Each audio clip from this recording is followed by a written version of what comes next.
how do you cope with the concern about environment? Yeah. When car manufacturing, I hear that you are experimenting with many formulae. Yeah. To find eco-friendly cars. What is Nissan thinking about that now? Consumers today, public has in mind the fact that they want car more environmentally friendly, period. Yep. And they want them at the same price. That's the biggest challenge for you, right? That's it. We obviously can discuss about, we're going to give you cars more environmentally friendly, but we're going to charge you more for it. Forget about it. Eco-friendly car, hybrid. Exactly, and cost competitive. That's what the public wants. Now, this is overall. I think the American, Japanese, European, Thai, Chinese, everybody wants this. So for us, it's clear. We have a challenge. So now when we face a challenge like this, we need to develop a lot of technologies. And we are developing all the technologies that can lead to that. Hybrids, electric, fuel cell, clean diesel, biofuel, and I name a lot of them. Then we say, okay, we need to develop this technology. We're going to be ready for each technology. And then we test some of the technologies on the market to see what's the appetite of each market for this kind of technology. But the answer from the market is very clear today, is do not expect to charge us more money for the environmentally friendly technology. Really? Now, if you're charging more money, you're going to be successful, but for a small segment or for a small niche. But unless you really make it in a way which is very friendly in terms of pricing, I don't think you're going to see in front of you a big market developing. So it's our challenge to continue to work on the technology in order to reduce the cost, in order to simplify it. But you have to invest in the technologies. Sure, and we're doing it.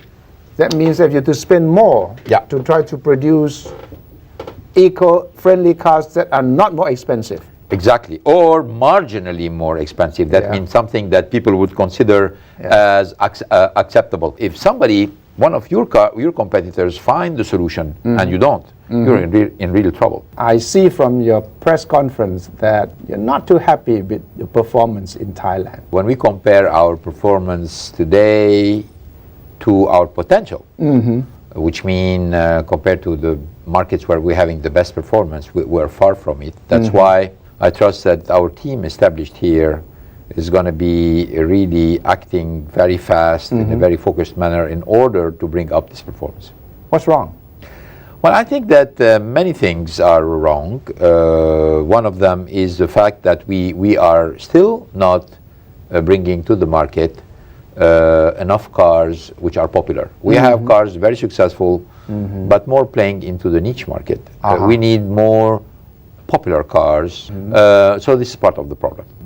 Or perhaps the brand Nissan has lost its glory in the past few years. Well, when your product is not very popular, obviously it drags down the brand. So when you bring a better product, more attractive, it beefs up the brand. So the brand is not disconnected from the product. They go hand in hand. In a certain way, the brand is the result of a success, of a succession of successful product or a succession of not so successful products. And we are witnessing this in every market. What do you plan to do with Thailand as the production base in comparison to the other countries in the region? Yeah, Thailand is an export base. That's our second largest export base in Asia after Japan. Yeah. And the plans for exporting pickup truck are set. Product is already launched, and within the next 12 months, we're going to be exporting to more than 120 countries. So the massive export program is starting now. Thailand is a great export base, and I think it will continue to be because it looks like the government and the country care about being a base for car manufacture, not only for producing locally but exporting. How can we, Thailand, such a small country with limited resources, compare to China, which is an emerging giant? Is there anywhere Thailand can get close to China at all, in your view?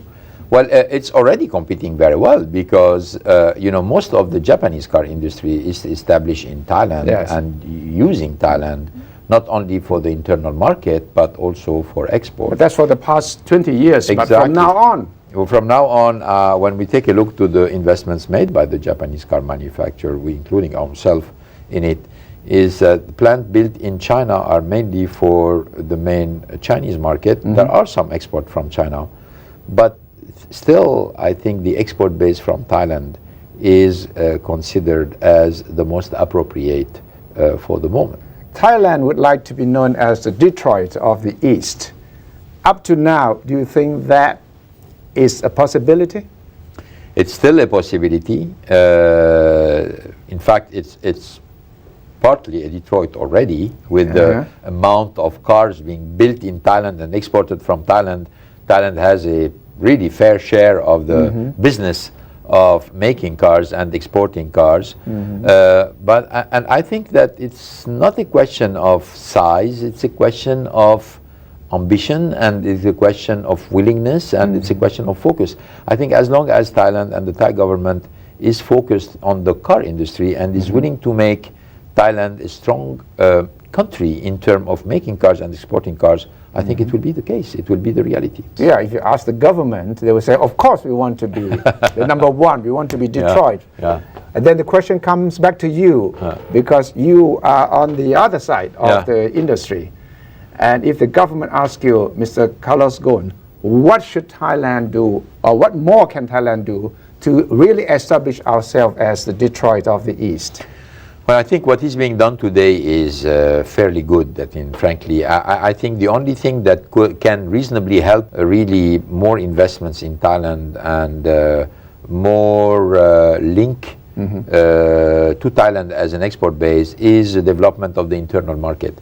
The internal market in Thailand went down this year to 600,000 cars. When you have a strong internal market, it will encourage investment, it will encourage industrial presence, and at the same time it will encourage exports. But the big difference is that the internal market of China is booming and the Indian internal market of India is booming.